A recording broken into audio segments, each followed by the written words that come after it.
টাঙ্গাইলের ভুয়াপুরে কোনো কাজেই আসছে না ৩০ বছর আগে নির্মাণ করা দুটি সেতু। সংযোগ সড়ক নকশা অনুযায়ী না হওয়ায় সুফল পাচ্ছেন না স্থানীয় লোকজন। মাদক সেবীরা খুলে নিচ্ছেন রড, খসে পড়ছে পলেস্তার। এখন যাতায়াতের রাস্তা দখল করে নির্মাণ করা হচ্ছে ঘরবাড়ি, চাষ করা হচ্ছে সবজি, আর মাঝখানটা দখল করে আছে লম্বা লম্বা গাছ। এক কথায় সেতু দুটি কোনো কাজেই আসছে না। এটা নিয়ে অনেক নিউজ হয়েছে, সেই নিউজে কোনো কাজ হয় না।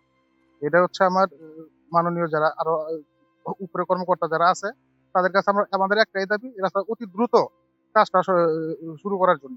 1993 সালে এই ব্রিজ হয়েছে। এই ব্রিজটা অকেজ অবস্থায় পড়ে আছে, যেহেতু এখানে কোনো লোক চলাচল করে না, মাদকাসক্ত লোকগুলা এখানে চলাফেরা করে। আমাদের হাট বাজারে ভ্যান গাড়ি বা রিক্সা কোনো চলাচলে কোনো জায়গা নাই। এই রাস্তা দিয়ে সরাসরি কোনো যানবাহন চলাচল করতে পারে না। মানুষ যানবাহন তো দূরের কথা, মানুষই ঠিকভাবে চলাচল করতে পারে না। ভুয়াপুর উপজেলার কোকারদাইর, জিগাতলা, বামুনহাটা, রামপুর, গোপীনাথপুর, সরাইপাড়া গ্রামের হাজারো মানুষের চলাচলের বিকল্প রাস্তা এটি। এখানকার মানুষের যোগাযোগ সহজ করার জন্য ৩০ বছর আগে নির্মাণ করা হয় দুটি ব্রিজ, কিন্তু নির্মাণের সময় সংযোগ সড়কের সাথে মিল রাখা হয়নি। ফলে ব্রিজ দুটি কোনো কাজেই আসছে না স্থানীয় লোকদের। তাদের দাবি দ্রুত সংস্কার করা হোক। এই ব্রিজের জন্য একটা লাশ পর্যন্ত নেওয়া যায় না এবং এই সুস্থ মানুষই হারা যায় না। সরকারের কাছে আবেদন, এই ব্রিজটির রাস্তার কাজ দ্রুত করার জন্য অনুরোধ করছি আমরা জিগাতলা গ্রামের পক্ষ থেকে।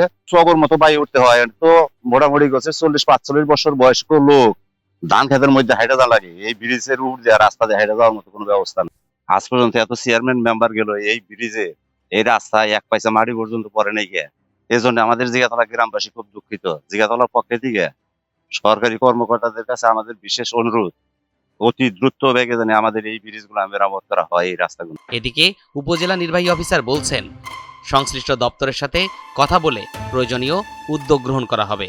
ব্রিজের যে অবকাঠামো এবং চিত্র দেখে আমার মনে হচ্ছে এটা এলজিডি ব্রিজই হবে।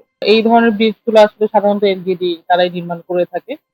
আমি ওই সংশ্লিষ্ট দপ্তরের যিনি প্রকৌশলী আছে তাকে দিয়ে আমি ভিজিট করাবো, তারপরে হয়তো এটার ব্যাকগ্রাউন্ড সম্পর্কে আমি জানতে পারবো।